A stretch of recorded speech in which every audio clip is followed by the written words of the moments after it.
단도직입 본격적으로 시작합니다. 오늘 함께할 위원님들과 인사 나눌게요. 나인원 위원님, 김충성 위원님 자리했습니다. 안녕하십니까? 안녕하세요. 안녕하세요. 네, 일교차가 심하고 오늘도 미세먼지가 좀 심하다고 해요. 건강 두 분 다 유의하시기 바랍니다. 자, 오늘 이 주춤한 증시 상황에서 여러분 어떤 하루를 보내셨나요? 오늘 이 뉴스는 꼭 보고 가야 된다. 맥을 짚는 뉴스 이한류 함께 보겠습니다. 이제 시선은 미국의 CPI 발표로 8% 벽 깨지나 보겠습니다. 지난번에 8.2%의 결과보다는 좀 완화되겠지만 그래도 여전히 높게 나올 가능성이 크죠?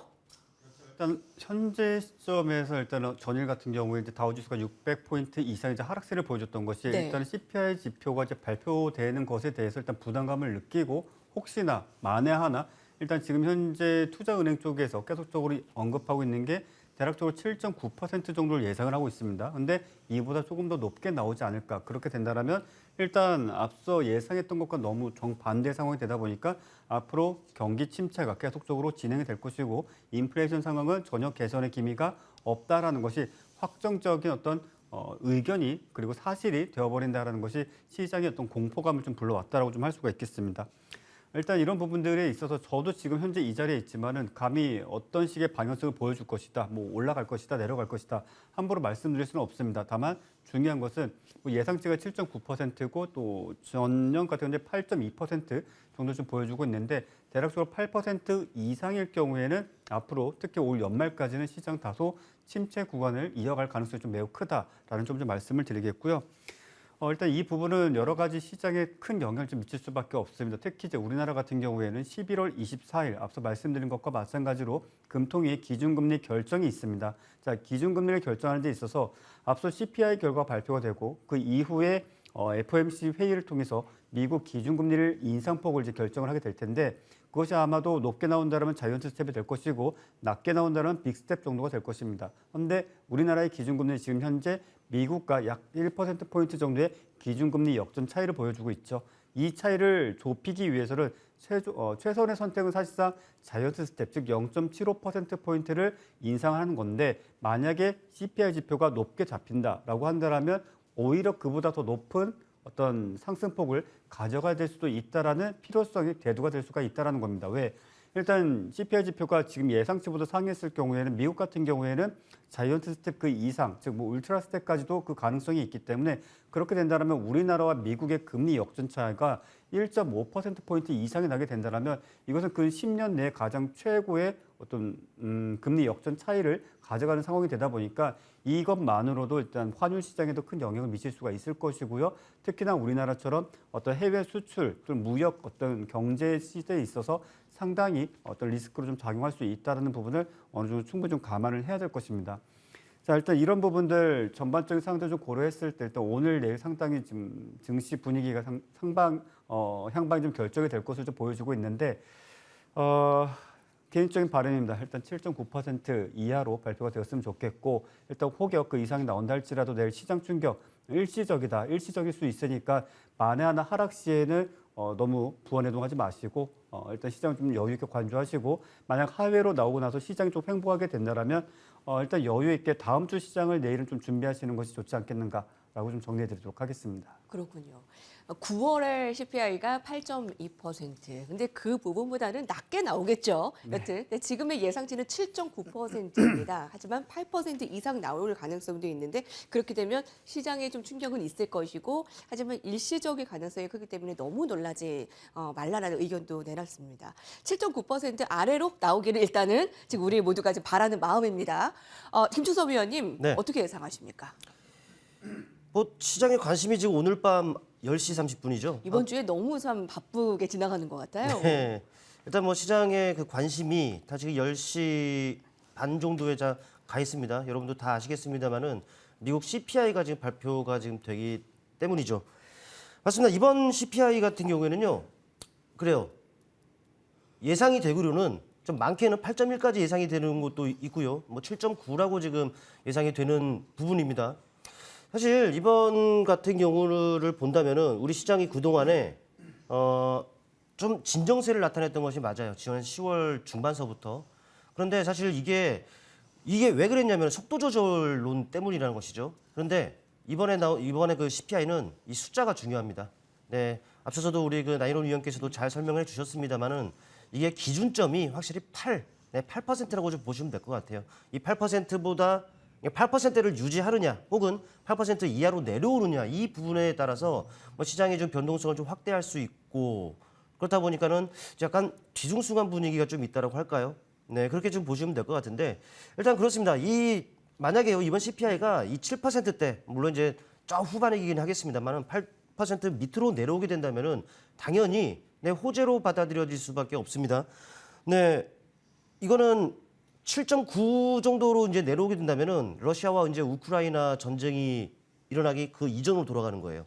네, 8개월 만이죠. 사실 그렇습니다.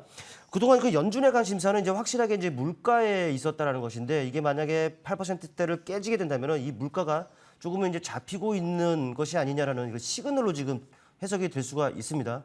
더군다나 이제 연준 같은 경우는 그들은 네, 통화 정책으로 이 물가를 잡을 수 있다라는 그 스탠스였어요. 그러다 보니까는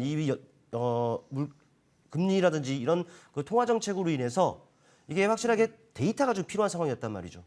그런데 이게 8% 이하로 내려오게 된다면 이 자체만으로도 데이터가 됩니다. 때문에 이 데이터를 근거로 해서 FOMC의 이제 금리가 이제 결정이 될 텐데 그렇다면은 당연히 시장에서 그 제기가 되고 있는 50bp 네, 인상의 가능성이 상당히 이제 높아지는 이런 상황이겠죠. 시장으로서는 당연히 호재가 될 겁니다. 그런데 아쉽게도 이게 8%대를 좀 유지를 하게 된다라고 하면은 네, 역시나 좀 좋지 않은 영향을 좀 미칠 겁니다. 뭐 그동안에 그 연준이 계속적으로 강도 높게 해왔던 이런 부분들이 전혀 시장에 이제 먹히지 않는다라는 이렇게 지금 인식이 될 수가 있기 때문에 시장으로서는 때로는 변동성이 좀 확대가 될 수가 있어요. 가뜩이나 지난 10월 중반서부터 진정세를 보이고 있는 시장에 좀 찬물을 끼얹는 이런 결과들을 좀 나올 수가 있다라는 것이죠. 일단 그렇다 보니까는 이게 8을 기준으로 그냥 네, 8자가 지키느냐 혹시나 앞에 7자가 지키느냐 이 부분에 따라서 정말 시장이 좀 실망할 수도 있고 또 좋아할 수도 있고 이런 분위기다라고 좀 보시면 될 것 같아요. 그런데 저는 이렇게 여러분께 말씀드리고 싶습니다. 사실 우리가 안 좋은 시장을 거쳐온 게 지금 1년도 훨씬 넘었어요. 내내 내리꽂은 이런 시장인데 여러분들 지금까지도 잘 버텨 오셨다라는 거죠. 그렇다면은 과연 CPI에 따라서 당연히 CPI는 당연히 올라간 퍼센트를 일 겁니다. 이에 따라서도 금리도 당연히 올라가요. 그 폭의 문제긴 하겠습니다만은 일단 이런저런 이유 다 이겨내고서 여기까지 오셨다라는 것이죠. 우리는 어찌됐든지 간에 CPI도 올라가고 금리도 올라가는 이런 상황에서 우리가 초점을 맞춰야 되는 것은 과연 무엇이냐라는 것이죠.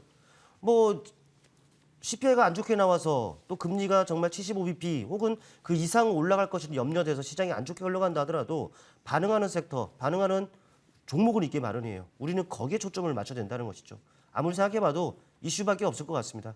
제가 항상 강조드리고 있는 것이 지속 가능한 이슈에서 매매 팁을 얻자라는 부분들 아니겠습니까?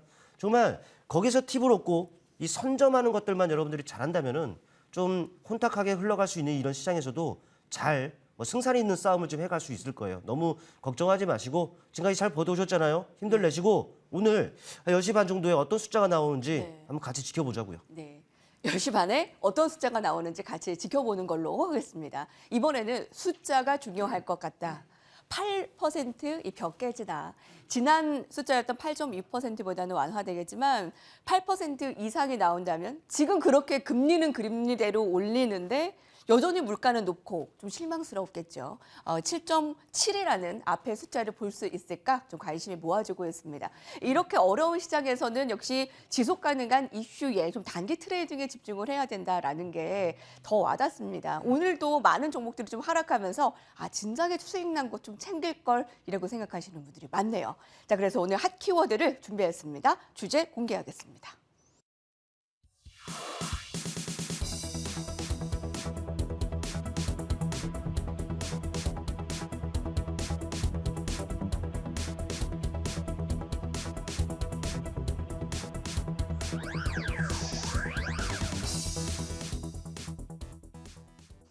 네, 오늘은 옵션 만기일이기도 했고 좀 워낙에 변동성도 있는 편이었고 가상화폐의 변동성도 시장의 발목을 잡았습니다. 그렇기 때문에 오늘 좀 거리를 찾는 데에 급급한 나머지 수소까지 찾게 됩니다. 테마를 형성한 수소 관련주, 정부의 육성 의지가 구체화되었다라는 건데 오늘 테마의 종목들은 굉장히 크게 상승한 것은 맞습니다. 도대체 정부가 어떠한 구체화를 내놨고 실현 가능성이 있는지 오늘 테마를 나타낸 종목들의 실현 가능성은 어떤지 위원님의 의견은 어떠신지요? 자, 일단 수소라고 하는 많은 분들이 이제 단순하게 수소 연료 또는 수소 전지, 수소 발전 이렇게 좀 생각을 하시는데 일단 앞서 현대차에서도 이제 수소 연료 차량을 개발을 했었죠. 그리고 사실상 팀 자체를 해산시켜 버렸고 2차 전지 쪽으로 아예 전환시켜 버렸었죠. 마찬가지로 정부 주도하에도 일단 앞서 수많은 정부에서도 수소와 관련된 여러 가지 정책들을 해왔었습니다. 근데 그때랑 지금 뭐가 다르냐? 자, 그때는 기체였었습니다. 그리고 지금은 액화입니다. 자, 기차와 액화가 무엇이 다른가? 일반적으로 우리가 앵커님 혹시 국회의사당 쪽에 수소 연료 충전소를 혹시 네. 보셨나요? 네, 지나가다 본 것 같은데 네. 그거를 뭐 사용하는 거는 못 본 것 같아요. 그냥 네. 서 있는 것만 본 것 그렇죠. 같습니다. 일단은 예. 거의 사용하지도 않는데 문제가 뭐냐면은 한 번 충전하는데 대략적으로 한 15분 정도 걸립니다. 그리고 차량 충전이 끝나고 난 뒤에 그 다음 차량 충전하려면 또 수소를 압축하기 위한 대기 시간이 필요하고 또 충전하기 위한 또 시간이 필요해요. 그래서 일반적으로 우리가 차량을 충전하려고 하면은 대략적으로 짧게는 10분, 길게는 한 20분 정도 시간이 필요했습니다. 그게 기체 수소였습니다. 근데 이 부분들이 어찌 본다면 이제 사업적인 타당성이 좀 없다 보니까 어느 정도 이제 대형 트럭 같은 경우에는 우리가 연료 충전을 하고 어느 정도 휴게소에서 이제 기사분들, 트럭커분들이 뭐 휴게도 하시고 식사도 하시고 또 잠도 주무시고 하시다 보니까 그 시간이 상대적으로 좀 길죠. 그러다 보니까 유럽이라든지 뭐 현대차에서도 독일, 러시아 쪽으로 이제 수소 트럭에 대해서 여러 가지 R&D 또는 어떤 출시를 준비를 하고 있습니다. 자, 근데 그런 과정 중에 있어서 조금 더 우리가 실생활에서 어느 정도 에너지원으로서 또는 신에너지로서 활용할 수 있는 수소, 즉 액화에 대해서 액화 수소에 대해서 이제 여러 가지 이야기들이 나오고 있고 사실 아주 초기 단계입니다. 지금 대기업 쪽에서도 지금 R&D 또는 이제 준비를 하고 있는 과정이고 오늘 실질적으로 시장에서 수소 관련 종목이라 움직였던 것들 중에서는 액화 수소와 관련돼 가지고 직접적인 어떤 연관성을 갖고 있는 기업은 사실상 손에 꼽기도 힘들 정도이고 실제 있다 할지라도 그냥 밸브 정도, 아니면 파이프 정도 또는 어떤 장비 정도 이 정도 수준이다라고 좀 말씀을 드릴 수가 있겠고요. 실질적으로 앞으로는 이제 기체는 사실상 조금 뒤로 밀어두고 액화 수소로 넘어가게 될 것입니다. 자, 어떤 차이가 있는가?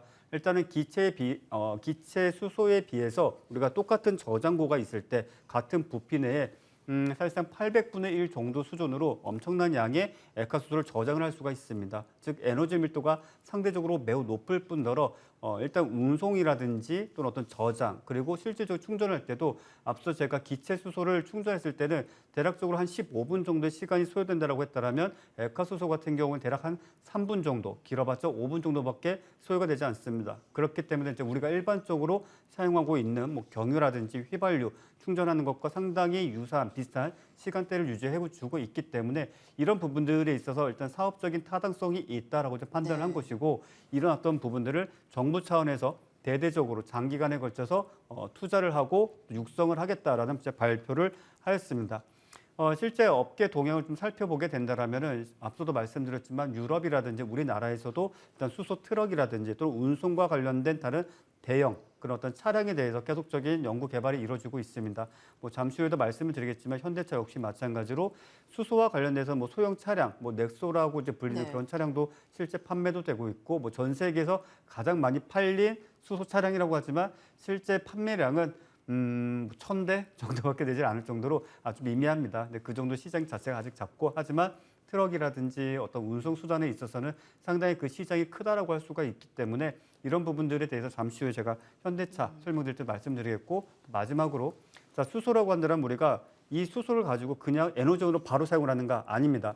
이 액화 수소 또는 기체 수소를 통해서 우리가 에너지를 만듭니다. 즉 전기를 만들고 그 전기를 일시적으로 2차 전지에 저장을 합니다. 그리고 그 저장된 전기 에너지를 가지고 우리가 모터를 굴린다든지 다른 어떤 에너지원으로서 전환을 해가지고 실제 우리가 실생활에서 사용할 수 있는 그런 어떤 전기로서 갖게 되는 것입니다. 근데 이런 부분들에 있어서 많은 분들이 어찌 본다면 수소 하나만 가지고 모든 것을 가동하고 구동하는 것 아닌가라는 오해를 하실까 말씀드리는데 정작 중요한 것은 이 수소로 만든 전기를 저장하는 2차 전지 이 역시도 매우 중요하다. 그렇기 때문에 같이 한번 묶어서 좀 비교를 하시면서 대응을 하시는 게 좋지 않겠는가라고 정리해드리겠습니다.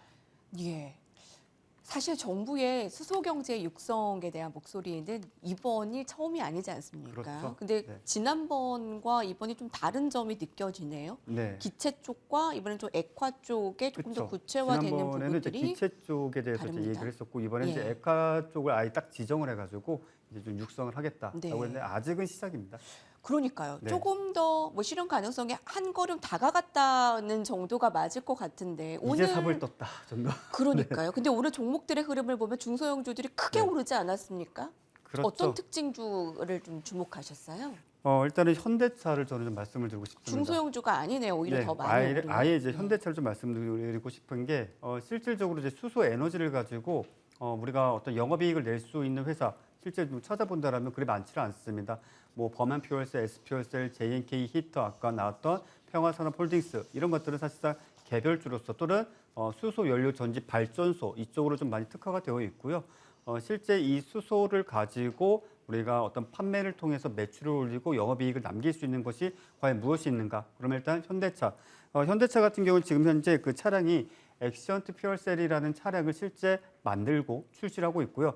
독일을 비롯한 스웨덴 등등의 차량을 계속적으로 생산 및 공급을 하고 있습니다. 자, 이런 부분들이 앞서도 말씀드렸지만은 대형 차량, 운송 서비스에 있어서는 상당히 특화될 수 있다. 왜? 한번 에너지 충전을 하는 데 있어서 장시간이 필요하고 또 그 대용량을 저장을 하기 때문에 장거리 주행에 있어서 상당히 이점이 있다라는 부분들에 있어서 어떤 상업적인 어떤 이점이 있다라는 판단을 계속적으로 해 나가고 있고요.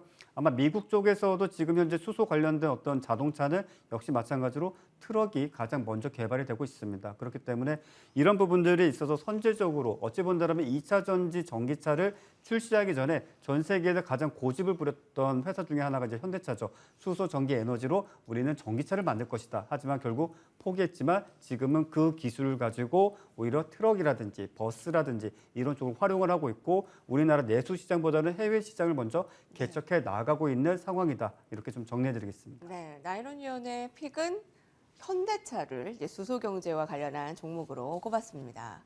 자, 김충섭 위원님 의견 네. 들어보겠습니다. 수소하면 최근에 이제 수소버스나 수소택시가 지나가는 것을 몇몇 보셨을 거예요. 그리고 그 글씨가 수소가 굉장히 크게 굵게 나와 있어서 정부가 지금 굉장히 육성하는구나라는 거를 많이 느끼셨을 텐데 자, 이번에 이 뉴스를 통해서 업종으로 보다 구체화될 수 있을까? 더 업그레이드 될 수 있을까? 어떤 느낌을 가지셨어요? 네, 오늘 뭐 이슈가 나온 걸로는 그렇죠. 이 정부가 이제 청정수소 공급망을 구축한다라는 것과 또 세계 1등 수소 산업 육성, 네, 이 부분들에 대해서 이제 국정 과제로 좀 내걸었다라는 얘기가 좀 나왔습니다. 네, 이 자체로만 이 자체에 의해서 일단 수소 관련주들이 최근에 좋았어요. 네, 근데 이슈가 나왔기 때문에 사실 이게 이슈가 이제 어느 정도 이제 소멸된 것이 아니냐 사실 이런 우려도 있긴 합니다만은 네. 그래도 좀 긍정적으로 좀 볼 필요가 있지 않겠나 이렇게 좀 생각이 듭니다. 사실 그동안 이제 수소 정책을 본다면은 뭐 승용차라든지 뭐 발전용 연료전지 사실 이런 쪽으로만 지금 국한이 되어 있던 것이 사실인데 또 이제 정부가 항상 그 내걸고 있는 탄소 중립 네, 이 정책에 비하면은 뭐 감소되고 있는 그 온실가스가 사실 좀 미미한 수준이었습니다. 때문에 이제 오늘 이런 좀 더 이제 구체화함으로써 또 이제 민간 업체들의 이제 투자라든지 또 시장 진출이라든지 적극적으로 좀 이루어질 수 있게끔 이제 판을 만들어 준 것이다라고 여러분께서 좀 보시면 될 것 같고, 근데 이제 이 수소는요, 여러분도 아시겠습니다만은 예, 신재생 에너지 섹터에 속해져 있죠. 그런데 여러분들 아시겠습니다만은 우리가 일반적으로 알고 있는 태양광이라든지 혹은 풍력이라든지 사실 이 섹터에 비해서는 사실 소외받아왔던 것이 사실입니다. 그런데 요즘 움직이는 것을 본다면은 이제는 좀 트렌드가 좀 바뀔 수 있지 않겠느냐 뭐 생각이 들고요. 왜냐면은 사실 오늘 전해진 이 이슈 말고도 이미 오래전부터 네, 관련 이슈들이 호재성 이슈들이 계속적으로 전해져 왔었습니다. 최근에 이제 폴란드 그 원전 이슈가 있었는데 근데 이제 원전에 국한되는 것이 아니라 이 수소 쪽도 같이 이제 협력하기를 지금 원하고 있다라는 얘기가 좀 들려왔고요. 또 아시겠습니다만은 사우디 빈살만 왕세자의 그 방한, 네, 이 자체만 놓고 본다면은 네옴시티 관련주들이 이제 상당히 이제 부각이 됐던 것이 사실이고요. 근데 이 내용에서도요, 역시나 그 수소를 협력하고 어떻게 할 것이며 이 부분들도 의제로 좀 올라올 가능성이 좀 상당히 좀 높은 이런 상황입니다. 그러다 보니까는 이 수소 관련주들이 좀 들썩일 수 있는 하나의 그 모멘텀이 될 수 있지 않겠나 좀 판단이 되고, 근데 이뿐만이 아닙니다. 유럽 같은 경우에는 뭐 수소 충전소를 막 증설하고 있고 그러면서 이 수소차 생산에 정말 이 박차를 가고 있는 이런 상황이 있고요. 또 우리나라를 포함한 이 글로벌 각국 같은 경우에도 이 수소 실증 사업을 계속적으로 진행을 좀 하고 있는 이런 상황이에요. 뭐 더불어 본다면은 우리나라 뭐 현대차는 물론이고 또 뭐 BMW라든지 폭스바겐이라든지 네. 이런 쪽 업체들, 즉 이름만 대면은 다 아는 이런 대기업들도 이 시장 선점을 위해서 적극적으로 뛰어들고 있는 상황이라는 것이죠. 아마도 이 대기업들이 지금 이 뛰어들고 있다는 것은 아무래도 이제 중소형주들 좀 들썩일 수 있게끔 하는 또 하나의 매매의 팁이 된다라는 부분들을 알 수가 있습니다. 네, 뭐 정리해 보면은 뭐 이슈도 오늘 전해진 이슈도 이슈입니다만은 이전부터 호재성 이슈들이 계속적으로 전해져 네. 왔다라는 것이고 이제는 그거는 만큼 이제 뭐 상대적으로 풍력, 태양광 이런 쪽에 비해서 못 움직였던 것이 사실인데 이제는 좀 움직일 수 있는 그 발판은 좀 마련된 것이 아닌가 싶습니다. 그렇다 보니까는 뭐 물론 적극적으로 공략하자라는 말은 조금 더 이제 확인이 좀 필요합니다. 그렇다 보니까는 관심은 그래도 긍정적으로 좀 두자라는 측면에서 여러분께 좀 말씀을 들어볼 수 있을 것 같아요. 네. 오늘 호재성의 이슈 전부터 좀 들썩이는 뉴스들이 몇몇 있었다라고 언급을 주셨는데 네옴시티와 관련해서도 이제 수소와 관련한 프로젝트를 진행하기로 했다라는 것도 얼마 전 뉴스지 않았습니까? 네네. 신재생 에너지 가운데 말씀하신 대로 풍력, 뭐 태양광과 비교해서는 좀 소외됐던 게 사실입니다. 오늘은 어떤 종목이 좀 눈에 띄던지요? 수소하면 사실 빼놓을 수 없는 종목이 있어요. 많이 친숙한 종목인데 동아화성이 그 눈에 들어오더라고요. 오늘은 떠서 출발했다가 좀 음봉으로 마감이 됐습니다. 살짝 뭐 밀렸다라는 얘기가 되겠죠. 시초가에 비해서. 그런데 차트를 통해 한번 보실게요. 차트를 통해 보시면 아시겠습니다만은 오늘은 살짝 그 밀린 흐름이 좀 나왔습니다만 그건 밀렸다라고 할 수는 없죠. 네. 그런데 어제 같은 경우에는요. 상한가입니다. 상한가가 가지는 의미를 생각을 해보시면은 제가 무슨 말씀을 드리는지 좀 이해하시는 분들이 있을 거예요. 그런데 이 상한가가 나온 자리를 보자니요. 그동안에 어땠습니까? 내내 고점과 고점들을 낮추는 우하향의 추세, 즉 하락 추세가 있었던 이런 상황이었다는 것이죠. 그런데 상한가가 나오는 시점을 보자니 이 하락 추세를 벗어나는 이런 시점에서 상한가가 나왔다는 겁니다. 이거는 추세를 돌려 세운다는 얘기 아니겠습니까? 하락 추세를 벗어난다? 그렇다면 이제는 횡보 아니면 상승일 것이고요. 횡보도 그냥 옆으로 기지는 않습니다. 오르내리락 하면서 긴다는 것이고 뭐 상승? 그래요. 내내 우상향하지는 않겠죠. 또 오르내리락 하면서 우상향을 하게 될 거예요. 그렇다면 횡보든 상승이든 이제는 저점 매수 싸움이에요. 얼마나 저점 매수만 잘하면 이제는 손실 없는 그런 매매가 가능하기 때문에 이 종목 눌림을 이용해서 이제 내 저점 매수 관점에서 관심을 둔다라면은 충분히 승산 있는 싸움을 할 수 있을 것이다라는 말씀을 좀 드려보겠습니다. 네, 그렇군요. 동아화성입니다. 수소 경제와 관련해서는 거의 대표격이라고 볼 수 있고 이 자리는 횡보 내지는 상승으로 봤을 때 예견해 봤을 때 저점 매수만 잘한다면 손실 없는 수익을 창출해낼 수 있지 않을까라는 부분. 네, 긍정적이네요. 오늘 핫 키워드 수소 경제와 관련한 테마 알아봤습니다. 자리를 옮겨서 이어가겠습니다.